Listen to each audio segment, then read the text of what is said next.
You know, Herb, the saddest day of my life was the day when John Hinckley missed.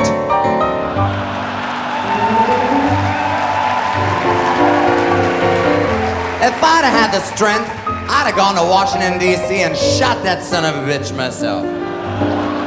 But I didn't. I was tired. Now we got an even bigger son of a bitch down there, don't we, Herb?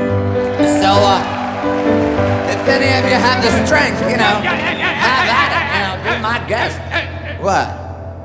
Oh, yeah, you're right. Listen, don't tell anyone I said that. I don't want them reopening my FBI file again. But you know it's funny, Herb, how things go around, come around, go around, you know. And lately, you know, when was it, a couple months ago that Reagan, he went and, you know, died, praise the, you know, hallelujah. You know, that was a happy day. That was a happy day, Herb. And you know, all you saw on television was the legacy, the legacy, the legacy. How many people have died of AIDS since the early 1980s, Herb? Still dying? That's the legacy. I hold that son of a bitch responsible for every AIDS death that has ever happened in this country and in this world. That's the legacy. You know. And then they got the whole funeral procession from stem to stern all over the country. Nancy banging her head on the top. And you know, for a minute, I actually cried, ladies and gentlemen. And then I thought, fuck you, lady.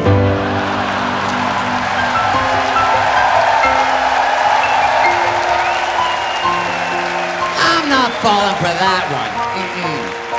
You know. But hey, you know, everybody gets theirs in the end, right? Let's hope. But it is funny, you know, because I think back, you know, my daughter, Miss D, she's a biracial baby.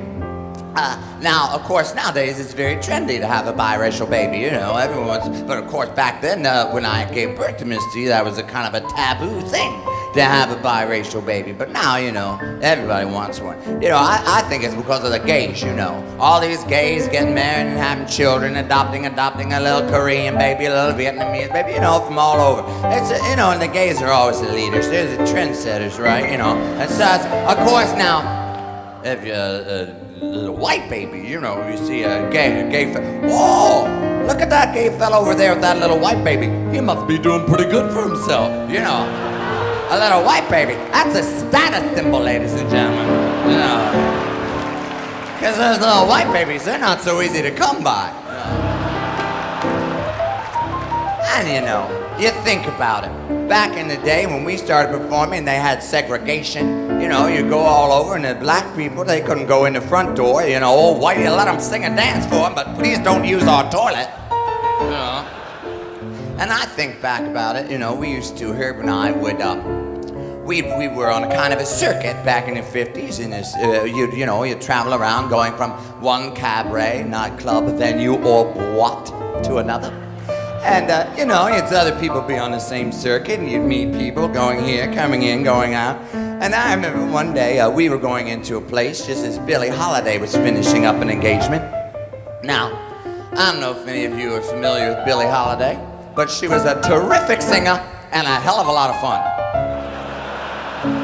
Billie knew how to have a good time, ladies and gentlemen. So, she's finishing up in this cabaret, and she's in the dressing room, and we go in, she said, "Hey, Kiki, come on in." So, I went in, you know, sat down, threw back a few Ryan gingers, locked the door. The next thing you know, we're laughing and scratching, as girlfriends do. And, she looks at me and she says, "Listen, Kiki, let me tell you something. A white man will fuck you, but he won't take you to dinner." I didn't know what the hell she was talking about, you know, but I figured, hey, it's Billie Holiday, right? Okay, Billie, whatever you said, you know. I didn't know what the hell she was talking about. But you know, I think she was trying to warn me about my first husband, Ruby. You know, he was a white man, a boxer. And, but I didn't know, I was in love. Sweetheart, let me see your hand. You married? Never do it. It'd be the biggest mistake you'll ever make in your life. You love him, be with him. But at that time, I was, it was the 50s. That was the thing to do. You were supposed to grow up, you find yourself a nice man, get married, and have a couple of children. That was the end of the story. But of course, in those days, that was the only way you could get out from under your father. So I was like, dating Ruby, hey, and finally, when's he gonna ask me? Finally, he says, all right, Kiki, will you marry me? Yes, I'll marry you. I was so thrilled, but of course, I had a career. A lot of women back there didn't have a career, you're lucky. A young girl like you can, get yourself an education, you could go to school, you can be anything, do anything you want. Of course, don't expect to get paid the same as a man, but hey, times are changing somewhat.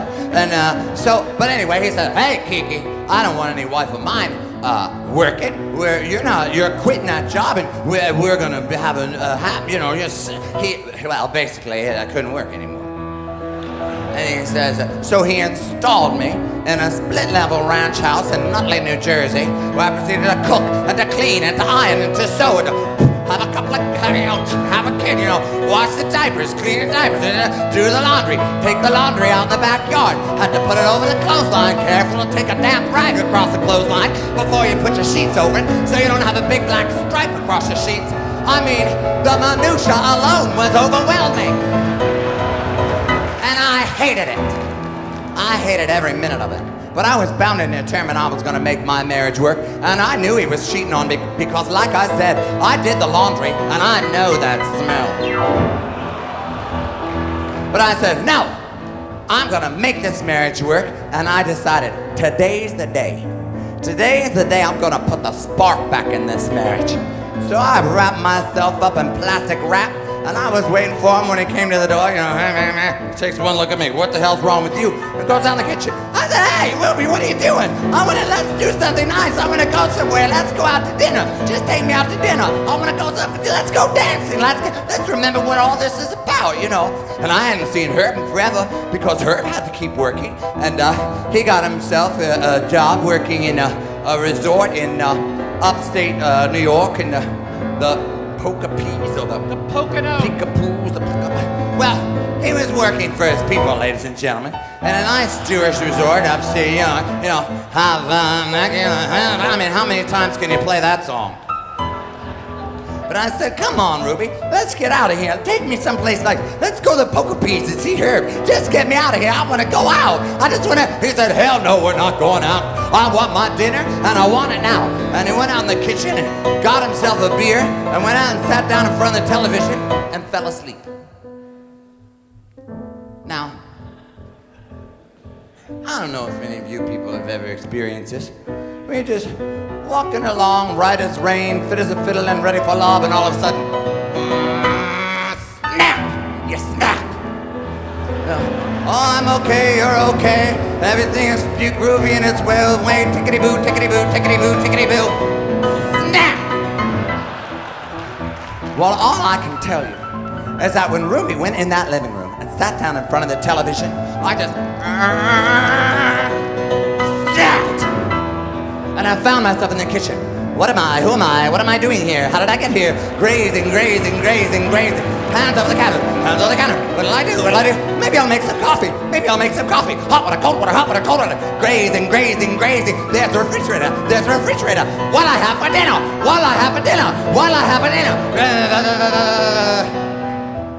Now, ladies and gentlemen,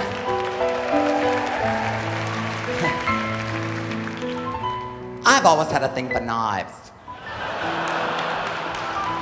I love a knife. The sheer utilitarian vision of a knife. The design perfection of a knife. And when I first married Ruby, it was our first Christmas together, he said, Kiki, what would you like for Christmas? I said, I'd like a set of steak knives, if you please. Well, he took this to be a strange request from a newlywed expectant mother. But ladies and gentlemen, I'm not gonna cut my meat with a butter knife. grazing. And all of a sudden, I found that I had this hand full of steak knives. And I went out into the living room where Ruby was sleeping and just, I wasn't stabbing him in the heart. I wasn't stabbing him in the stomach. I wasn't trying to kill him. I was just poking him in the arm. I was just trying to get his attention. And he woke up and he backhanded me across the living room. And that night, I ended up in jail for the very first time. But let me tell you something, ladies and gentlemen. When I was in the pokey, I learned there is more than one way to love.